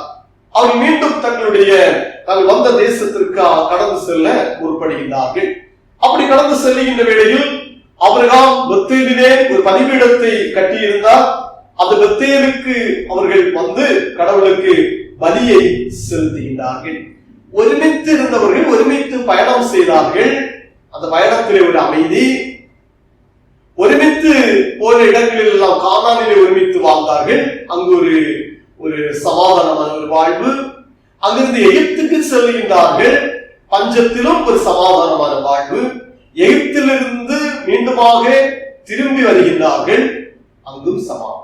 ஆக வாழ்க்கையின் போகின்ற இடத்திலெல்லாம் அவர்கள் சந்தித்த கடின சூழல்களிலெல்லாம் சமாதானம் ஒன்றே அவர்களுக்கு மிக உயர்வாக காணப்பட்டது. ஆகவே உள்ளமெல்லாம் இசைந்து ஒருமித்த வாழ்விலே நிச்சயம் அந்த சமாதானம் உண்டு என்பதை இவருடைய பயணத்திலும் வாழ்விலும் நாம் காண்கின்றோம். இப்படியாக வாழ்ந்து கொண்டிருக்கின்ற அவர்கள் அந்த 13ஆம் அதிகாரத்தில் நாம் 4வது வசனத்திலே பார்க்கின்றோம். தான் முதல் ஒரு பலிபீடத்தை உண்டாக்கின்றமான ஸ்தலம் மட்டும் போனால் அங்கே ஆபிரகாம் கர்த்தருடைய நாமத்தை தொழுது கொண்டான். ஆபிரகாமுடைய அந்த லோத்துக்கும் ஆடு மாடுகளும் கூடாரங்களும் இருந்தன. லோத்துவும் ஒரு ஆடு மாடுகள் கூடாரங்கள் எல்லாம் வைத்தவராக அவர் காணப்படுகிறார். அப்போஸ்தலர் நடவடிக்கைகள் 2ஆம் அதிகாரம் 44ஆம் வசனத்திலே நாம் பார்க்கின்றோம். ஆதி திருச்சபையினுடைய மக்களின் வாழ்வு, அவருடைய வாழ்வு முறைமைகள் அங்கு குறிப்பிடப்பட்டுள்ளது. விசுவாசிகள் எல்லாரும் ஒருமித்திருந்து சகலத்தையும் பொதுவாய் வைத்து அனுபவித்தார்கள். விசுவாசிகள் ஒருமித்து அனைத்தையும் பொதுவாக அனுபவித்த ஆதி திருச்சபையினுடைய அவர் வாழ்வு முறைமை. அப்போஸ்தலர் 2ஆம் அதிகாரம் 46ஆம் வசனத்தில் பார்க்கிறோம். அவர்கள் ஒருமனப்பட்டவர்களாய் தேவாலயத்திலே அனுதினமும் தரித்திருந்து வீடுகள் தோறும் அப்பம் விட்டு மகிழ்ச்சியுடனும் கபடமில்லா இருதயத்துடனும் போஜனம் பண்ணி வாழ்ந்தார்கள். ஆக ஒருமனப்பட்டவர்களாய் ஒருமித்திருந்தவர்களாய் சகலத்தை ஒருமித்து வைத்தவர்களாய் இருந்ததினாலே மகிழ்ச்சியுடனும் கபடமில்லாத இருதயத்துடனும் காணப்பட்டார்கள். அவர்கள் உள்ளத்திலே மகிழ்ச்சி. காரணம், ஒருமித்திருந்து அவர்கள் எல்லாவற்றையும் வைத்து வாழ்ந்து அதிலே மகிழ்ந்திருந்தார்கள் என்று ஆதி திருச்சபையினுடைய விசுவாசியினுடைய வாழ்வு நிலைமைகளை நாம் அப்போஸ்தலர் 2ஆம் அதிகாரத்திலே பார்க்கின்றோம். ஆக இசைந்த வாழ்வு நமக்கு ஒரு அமைதியை தருகிறது. இணைந்த வாழ்வு அமைதியை தருகிறது என்பதை காண்கின்றோம். இரண்டாவதாக பார்க்கின்ற வேளையில் நற்சாட்சி உள்ளவர்களால் அமைதி ஏற்படுகிறது. நற்சாட்சி உள்ளவர்களால் அமைதி ஏற்படுகிறது. ஆதியாகமம் புஸ்தகம் 13ஆம் அதிகாரம் 8வது வசனத்திலே பார்க்கின்றோம். ஆபிரகாம் லோத்தை நோக்கி, எனக்கும் உனக்கும் என் மேய்ப்பருக்கும் உன் மேய்ப்பருக்கும் வாக்குவாதம் வேண்டாம், நாம் சகோதரர். இங்க ஆபிரகாமுடைய மேய்ப்பர்களுக்கும் லோத்துடைய மேய்ப்பர்களுக்கும் வாக்குவாதம் நேரிடுகிறது. அவர்களுடைய அந்த மந்தை மேய்ப்பர்களுக்கு இடையில் திரளான ஆஸ்திகளை உடையவர்களாக காணப்பட்டார்கள். ஆகவே இவர்கள் ஒருமித்து வாழ இப்பொழுது அவர்களுக்கு ஏதுமில்லாமல் போய்விட்டார். ஆக ஒருமித்து வாழ்ந்து கொண்டிருந்தவர்கள் இப்பொழுது ஒரு சின்ன பிரச்சனை அவங்களுக்குள்ள வந்தது. 2 பேருடைய மந்தை மேய்ப்பர்களுக்கு இடையில் உள்ள பிரச்சனை. அது ஒருமித்து இசைந்து வாழ்ந்து கொண்டிருந்தார்கள், அமைதியோடு வாழ்ந்து கொண்டிருந்தார்கள். இப்பொழுது மேய்ப்பர்களிடையே பிரச்சனை வந்தது. இந்த பிரச்சனை பயங்கரமான பிரச்சனையாக ஒரு வாக்குவாதமாக நேரிடுகிறது. அந்த வேளையில் இந்த வாக்குவாதத்தை நிறுத்த ஆபிரகாம் முற்படுகின்றார். ஆகவே தான் ஆபிரகாம் லோத்தை பார்த்து சொல்லுகின்றார், எனக்கும் உனக்கும் என் மேய்ப்பருக்கும் உன் மேய்ப்பருக்கும் வாக்குவாதம் வேண்டாம், நாம் சகோதரர் என்று அவர் சொல்லுகின்றார். ஒரு நற்சாட்சி உள்ள ஒரு மனிதராக ஆபிரகாம் இந்த இடத்துல நாம் அவரை பார்க்கின்றோம். அந்த நற்சாட்சி உள்ள ஒரு மனிதர் அந்த இடத்தில் காணப்பட்டதனாலே இங்கு வந்த அந்த வாக்குவாதத்தின் மத்தியிலே அந்த ஒரு பிரிவினை நேரிட வேண்டிய அந்த சூழல்களிலே ஒரு பெரிதான ஒரு சண்டையின் சூழல் ஏற்பட வேண்டிய அந்த இடத்துல இங்கு இவர் ஒரு சமாதானத்தை ஏற்படுத்துகின்ற ஒருவராக காணப்படுகிறார். அவருடைய வார்த்தைகள் அவர் ஒரு சிறப்புக்குரியவர் என்பதை வெளிப்படுத்துகிறது. வாக்குவாதம் வேண்டாம், நாம் சகோதரர், இந்த தேசம் உனக்கு முன் இருக்கிறது என்று சொல்கிறார். நீ பார்க்கின்ற தேசம் எல்லாம் உனக்கு முன்னே இருக்குது. உனக்கு எந்த பகுதி வேண்டுமோ அதெல்லாம் நீ எடுத்துக்கொள் என்று ஆபிரகாம் தன் சகோதரின் மகனாகிய லோத்துவை பார்த்து சொல்கிறார். தான் முதலாவதாக தெரிந்தெடுக்கவில்லை. நீ இந்த தேசத்தை பார்த்துக்கோ, உனக்கு எந்த பகுதி வேண்டுமோ அதை எல்லாவற்றையும் நீ எடுத்துக்கொள், நம்ம அமைதியாக சென்று விடுவோம். நம்மை அநேகர் கவனிக்கிறார்கள். அந்த நாட்களிலே இவர்கள் வாழும் இடத்திலே கானானியர் என்று சொல்லுகின்றவர்கள், பெரிசியர் என்று சொல்லுகின்றவர்கள் அந்த இடத்திலே பார்த்து கொண்டிருந்தார்கள். அவர்கள் அங்கு குடியேறி இருந்தவர்கள். இப்படிப்பட்டதான ஜனங்கள் வாழ்கின்ற இடத்துல நாம் இருக்கிறோம். ஆகவே நமக்குள்ளே பிரச்சனை வேண்டாம், நம்ம சகோதரர்கள் அல்லவா என்று சொல்லி, நீ இடதுபுறம் போனால் நான் வலதுபுறம் போறேன், நாம் வலதுபுறம் போனால் நீ இடதுபுறம் சென்று விடு என்று சொல்லி நாம் அமைதியான முறையிலே கடந்து செல்லுவோம். இதெல்லாம் உனக்கு இருக்குது, நீ எந்த பகுதி விரும்புகிறாயோ அதை எடுத்துக்கொள் என்று சொல்லி அவர்கள் லோத்தை பார்த்து சொல்லுகின்றார். ஆக இங்கு லோத்து தனக்கு விரும்பிய பகுதியை தெரிந்தெடுக்கிறார். யோர்தானுக்கு அருகான சமபூமி முழுவதையும் தெரிந்து கொண்டு கிழக்கே பிரயாணப்பட்டு போனார். இப்படி அவர்கள் ஒருவரை ஒருவர் விட்டு பிரிந்தார்கள். ஆகவே லோத்து முதலாவதாக தனக்கு விரும்பிய பகுதியை தெரிந்து கொண்டு செல்கின்றார். ஆபிரகாம் அவர் லோத்து தெரிந்தெடுத்ததுக்கு பிறகு இருக்கிற பகுதியை ஆபிரகாம் தெரிந்து கொள்கின்றார். ஆனால் அவர் விசுவாசிகளின் தகப்பன் என்று சொல்லி ஆபிரகாம் அழைக்கப்படுகின்றார். விசுவாசிகளின் தகப்பன். அதற்கு காரணமாக இருந்தவைகளை நாம் பார்க்கும் பொழுது அநேக காரியங்கள் ஆபிரகாமுடைய வாழ்க்கையிலே காணப்பட்டது. எல்லாவற்றிலும் ஆபிரகாம் உறுதியாக நின்றார்.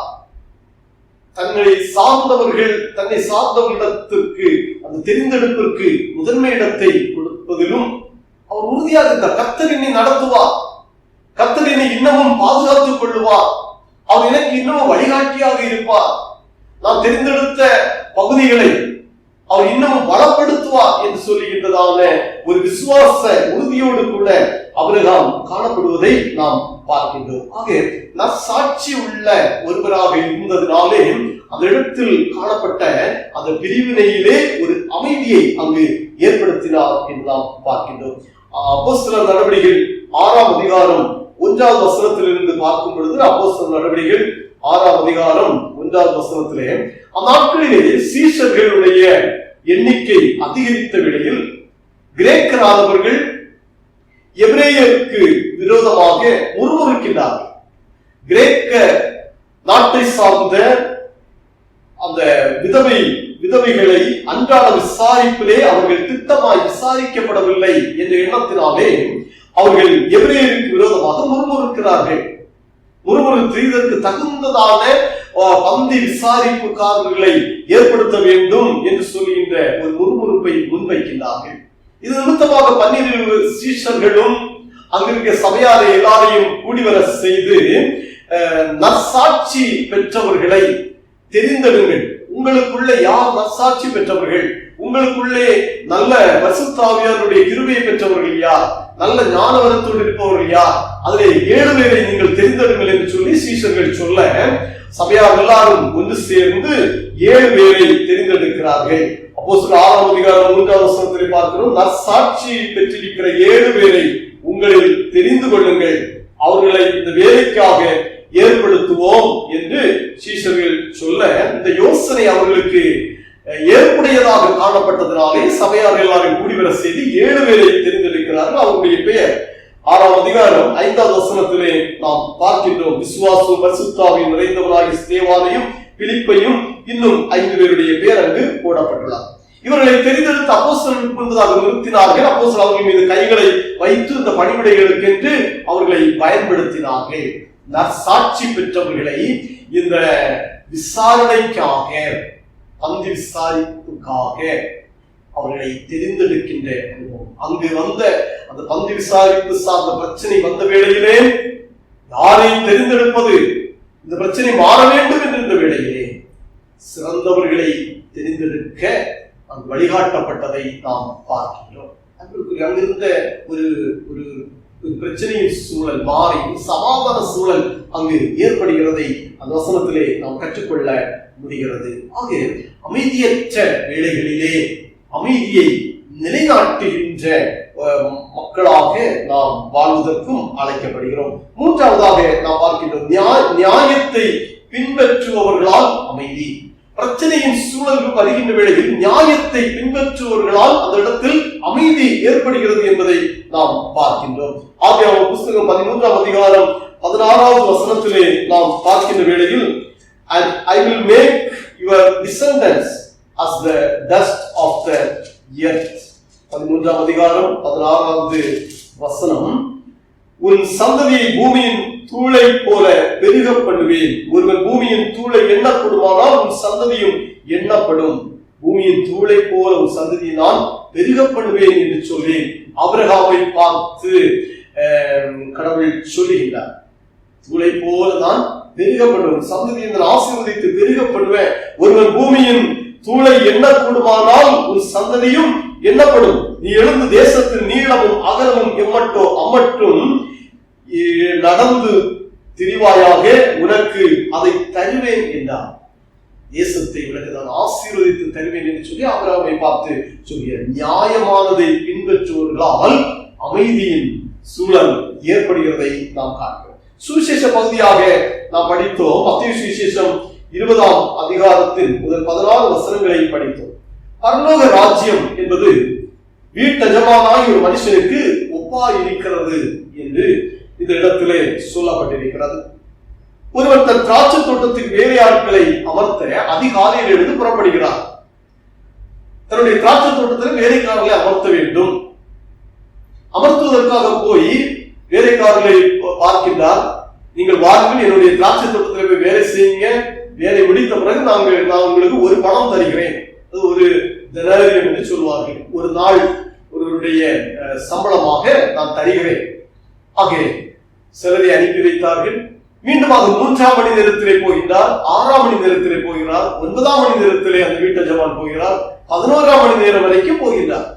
போகிற வேளையிலே வேலைக்காக நின்று கொண்டிருந்த மக்களிடத்துல, நீங்கள் வாருங்கள், உங்களுக்கும் நான் நியாயமான சம்பளம் தருகிறேன், என்னுடைய திராட்சை தோட்டத்தில் போய் நீங்கள் வேலை பாருங்கள் என்று சொல்லி எல்லாரும் தன்னுடைய திராட்சை தோட்டத்தில் போய் வேலை பார்க்கின்றார்கள். வேலை பார்த்து அந்த வேலை நிறைவு பெறுகின்ற வேளையிலே அந்த எஜமான் தன் காரியக்காரனை நோக்கி சொல்கிறார், நீ வேலையாட்களை அழைத்து பிந்தி வந்தவர்கள் தொடங்கி முந்தி வந்தவர்கள் வரைக்கும் அவர்களுக்கு கூலி கொடு. ஒரு பணம் கூலி கொடுக்க அவர் சொல்லுகின்றார். எல்லாருக்கும் கூலி கொடுக்கப்படுகிறது. 11ஆம் மணி நேரத்தில் வந்தவருக்கும், 9ஆம் மணி நேரத்தில் வந்தவருக்கும், 6ஆம் மணி நேரத்திலே, 3ஆம் மணி நேரத்தில் வந்தவருக்கும், அதிகாலையிலே வேலையில் அமர்த்தப்பட்டதற்கு ஒன்று போல சமமான கூலி யாரும் பெற்றுக் கொள்கிறார்கள். முதலாவதாக பணிவிடை ஆற்ற சென்றவர் சொல்கிறார், இந்த வெயிலின் உஷ்ணம், கஷ்டமான சூழல் எல்லாவற்றையும் நான் தாங்கிக் கொண்டேன். இந்த 11ஆம் மணி நேரம் வந்தவருக்கும் இதே கூலி தானே கொடுக்கிறீங்க, ஏன் இப்படி நீங்கள் செய்கிறீர்கள் என்று சொல்லி அவர் முறுமுறுக்கின்றார்கள். அவர்களுக்கு என்னை சமமாக்கினீரே, நான் நேரமே வந்து வேலை செய்கிறேன், கடினமாக உழைத்துக் கொண்டிருக்கிறேனே, ஏன் அந்த மனுஷனுக்கு என்ன ஒப்பிடுகிறீர்கள் என்று சொல்லி முறுமுறுக்கிறார்கள். அவரா சொல்றாரு, சிநேகிதனை நான் உனக்கு அநியாயமாட்டு ஒன்றும் செய்யல, நான் உனக்கு செய்யறது நியாயமாத்தான் செய்வேன். ஏன்னு சொன்ன உனக்கு நான் பேசின கூலியே தராமல் இருந்தனா, அவனுக்கு என்ன சொன்ன ஒரு பணம் கூலி உனக்கு தருவேன்னு சொன்னேன் இல்லையா, அந்த கூலி உனக்கு தந்திருக்கிறேன் இல்லையா, நான் பேசினதை அப்படியே நான் செய்திருக்கிறேனே, நீ என்னிடத்தில் ஒரு பணத்துக்கு சம்மதிக்கவில்லையா என்று கேட்கிறார். நீ சம்மதிச்ச, நான் தந்திருக்கிறேன், என்னுடையதை என்னுடைய இஷ்டப்படி கொடுக்க எனக்கு உரிமை உண்டு, நீ உன்னுடையதை பெற்றுக்கொண்டு நீ போய்விடு என்று சொல்லி அனுப்பி வைக்கிறார். ஆக என்னுடைய என் இஷ்டப்படி செய்ய எனக்கு அதிகாரம் இல்லையா, நான் தயாளனாய் இருக்கிறபடியா நீ வன்கடனாய் இருக்கலாமா என்றார். விதமாய் பிந்தினோர் முந்தினோராயும் முந்தினோர் பிந்தினோராயும் இருப்பார்கள். ஆக என்னுடையதை நான் கொடுப்பேன், நீ கேள்வி கேட்கக்கூடிய உரிமை, நான் அநியாயமா ஒன்றும் செய்யலையே. ஆக நியாயத்தை பின்பற்றுகின்றவர்களால் அமைதியின் சூழல் ஏற்படுகிறதை இந்த பரலோக ராஜ்யம் சார்ந்த உண்மையிலே அல்லாத இயேசு கிறிஸ்து மிக தெளிவாக சொல்கிறார். எல்லாரையும் நான் ஒன்று போல பார்ப்பவர், எந்த ஏற்றத்தாழ்வும் இல்லாமல் எல்லாரையும் நான் ஒன்று போல பார்ப்பவர்கள் என்று சொல்கிறார். நியாயமாக உங்களுக்கு நான் செய்வேன், நியாயத்தை பின்பற்றுகின்றவர்களால் அமைதி ஏற்படுகிறது. நியாயமான காரியங்கள், அநியாயத்திற்கு துணை நிற்பது அல்ல.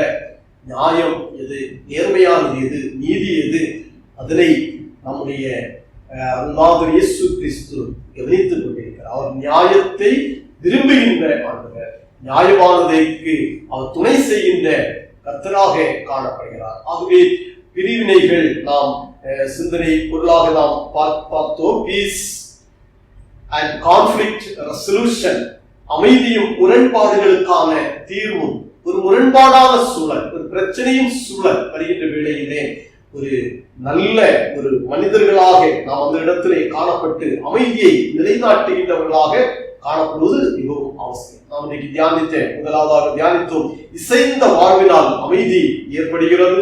நற்சாட்சி உள்ளவர்களால் அமைதி நிலைநாட்டப்படுகிறது. நியாயத்தை பின்பற்றுபவர்களால் அமைதி நிலைநாட்டப்படுகிறது. இப்படிப்பட்டதான ஒரு அமைதியை நாம் விரும்பிக் கொண்டிருக்கின்ற மக்களாக நாம் மட்டுமல்ல, உலகமே இந்த அமைதிக்காக எப்போதும் அமைதியாக இருக்க வேண்டும். உலகத்தின் சூழல் எப்போதும் நல்ல ஒரு சமாதான சூழல் இருக்க வேண்டும் என்று விரும்பிக் கொண்டிருக்கிற வேளையிலே அந்த அமைதியே நமக்கு நல்ல வாழ்வாக அமையும். ஆகவே நாம் ஒரு அமைதியின் கருவிகளாக மாற சமாதான பிரபுவான இயேசு கிறிஸ்துவினிடத்திலே நம்மை தாழ்மைப்படுத்தி அர்ப்பணிப்போம். நிச்சயமாக கர்த்தர் தாமே நாம் வாழும் இடங்களிலே நம்மையும் சமாதானத்தின் கருவிகளாக கர்த்தர் பயன்படுத்தி ஆசீர்வதிப்பாராக. ஆமென். நாம் அனைவரும் இணைந்து அப்போஸ்தலர் விசுவாச பிரமாணத்தை அறிக்கை செய்வோம். வானத்தையும் பூமியையும் படைத்த சர்வ வல்லமையுள்ள பிதாவாகிய தேவனை விசுவாசிக்கிறேன். அவருடைய ஒரே குமாரனாகிய நம்முடைய நாதர் இயேசு கிறிஸ்துவையும் விசுவாசிக்கிறேன். அவர் பரிசுத்த ஆவியினாலே கன்னிமரியாளிடத்தில் உட்பவித்து பிறந்தார். பொந்திய பிலாத்துவின் காலத்தில் பாடுபட்டு சிலுவையில் அறையுண்டு மரித்து அடக்கம் பண்ணப்பட்டு பாதாளத்தில் இறங்கினார். மூன்றாம் நாள் மரித்தோர் இடத்திலிருந்து எழுந்தருளினார். பரமண்டலத்துக்கு ஏறி சர்வ வல்லமையுள்ள பிதாவாகிய தேவனுடைய வலது பாரிசத்திலே வீற்றிருக்கிறார். அவ்விடத்திலிருந்து உயிரிழந்தோரையும் மரித்தோரையும் நியாயத்தீர்க்க வருவார். பரிசுத்த ஆவியை விசுவாசிக்கிறேன். பொதுவாயிருக்கிற பரிசுத்த சபையும் பரிசுத்தவான்களுடைய ஐக்கியமும் பாவ மன்னிப்பும் சரீர உயிர்த்தெழுதலும் நித்திய ஜீவனும் உண்டென்று விசுவாசிக்கிறேன். ஆமென். இந்த வாரத்தில் பிறந்த நாள், திருமண நாள் காண்பவர்கள் பெயர்கள்: 20ஆம் தேதி miss Adlin Regina Dayal, mister R Benin, mister G Jebaraj Joshua, miss Rafeka Renny Joyce. 22ஆம் தேதி master Jefin Sam George Rajas. இவர்களுக்கு திருச்சபையின் சார்பில் பிறந்த நாள் வாழ்த்துக்கள் தெரிவிக்கின்றோம். சங்கீதம் 37:4 கர்த்தரிடத்தில் மனமகிழ்ச்சியாயிரு, அவர் இருதயத்தின் வேண்டுதல்களை உனக்கு அருள் செய்வார். ஜெபிப்போம். இருதயத்தின் வேண்டுதல்களை அருள் செய்து ஆசீர்வதிக்கின்ற அன்பின் இயேசுவே, இந்த வாரத்தில் புதுவயதில் பிரவேசிக்கின்ற ஒவ்வொருவரையும் கர்த்தர் ஆசீர்வதிப்பீராக. சென்ற வயது முழுவதும் பத்திரமாக பாதுகாத்து படிக்கின்ற பிள்ளைகளுக்கும் வேண்டிய ஞானம் தந்து பணிவிடையாற்றுபவர்களுக்கும் வேண்டிய வேலை வாய்ப்புகளை தந்து ஆசீர்வதித்து சோதர்.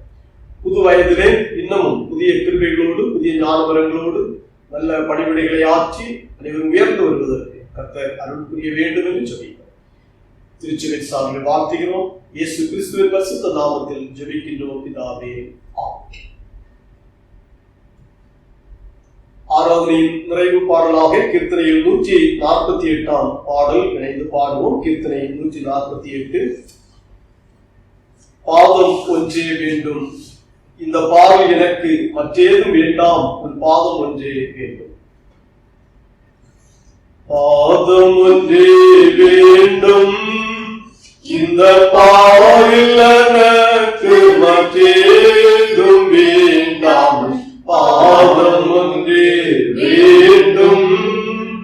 நாதனே துங்கமை வேதனை பொங்கு காதலுடன் துய தூத தொழும் செய்ய பாதம் ஒன்றே வேண்டும். சீரும் புயலினால் பாதிதி பொங்கிட பாரில் நடந்த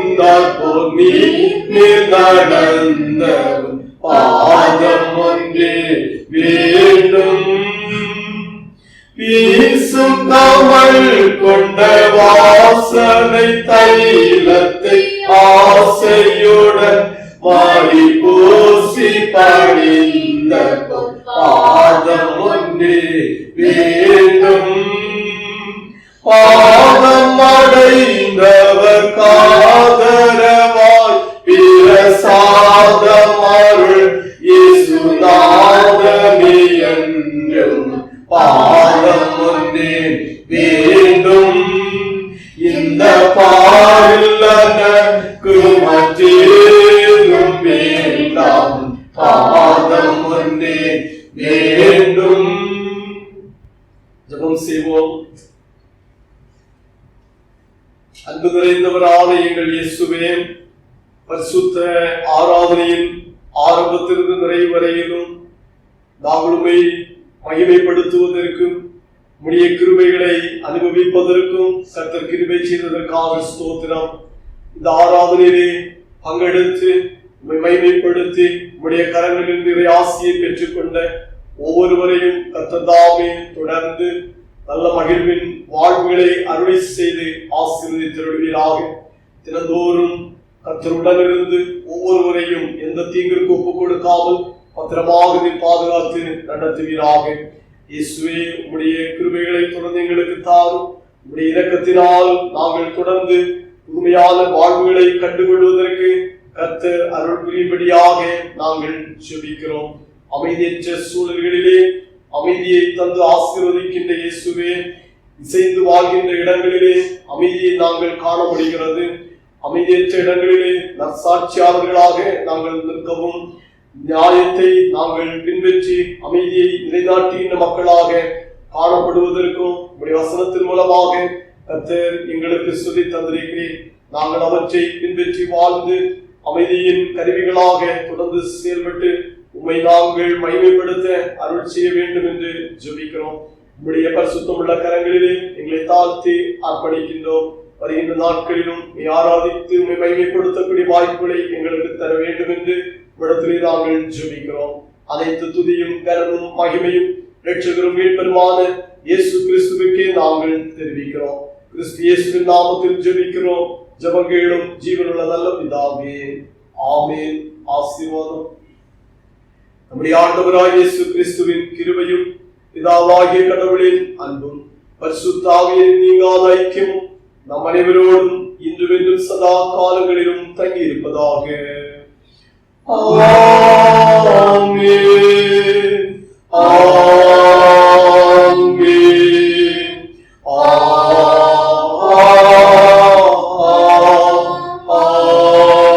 ஆமென். தேவ ஆசீர்வாதத்தோடு அடியாரை அனுப்பும் வார்த்தை என்னும் அப்பத்தாவே போஷித்து வளர்ப்பியும் இப்போது உம்மை தேடிக்கொண்டு வானதார போற்றினோம். மோட்சலோகத்தில் கழித்து உம்மை வாழ்த்தி தொழுவோம். ஆமென். கர்த்தர் உங்களுடன் இருப்பாராக. சமாதானத்துடன் சென்று வாருங்கள். கர்த்தருடைய நாமத்தினாலே ஆமென்.